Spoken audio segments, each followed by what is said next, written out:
মাননীয় speaker, police সংস্কার নিয়ে যখন আমরা কথা বলি বা পুলিশের যে বিষয়গুলো, তৃণমূলের কিছু পুলিশের অনেক সমস্যা রয়েছে ইনস্ট্রুমেন্টাল। যেমন পুলিশকে যখন তদন্ত করতে পাঠানো হয়, ওই তদন্তের খরচ কিন্তু থানা থেকে দেওয়া হয় না, আর যেটা দেওয়া হয় সেটা কিন্তু অপ্রতুল।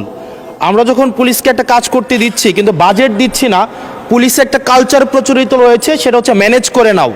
এই ম্যানেজ করতে গিয়ে দেখা যায় পুলিশ দুর্নীতির বিভিন্ন কাজে তারা কনভেনশনালি জড়িয়ে পড়ে। যেমন কিছুদিন আগে আমাদের 26শে মার্চের প্রোগ্রাম হয়েছে, এবং সেটা হচ্ছে সবাই জানে এই 26শে মার্চের প্রোগ্রামে যে বাজেট দেওয়া হয়েছে প্রশাসনকে, সেই বাজেট এবং প্রোগ্রাম করতে গিয়ে যে খরচ হয়েছে সেটার মধ্যে কিন্তু আনুপাতিক অনেক ধরনের ব্যবধান রয়েছে। তখন যে কাজটা করতে হয়, পুলিশ ব্যবসায়ী থেকে, তারপর হচ্ছে তার এলাকার বিভিন্ন প্রতিষ্ঠিত মানুষ থেকে কিন্তু অর্থ উঠাতে হয়।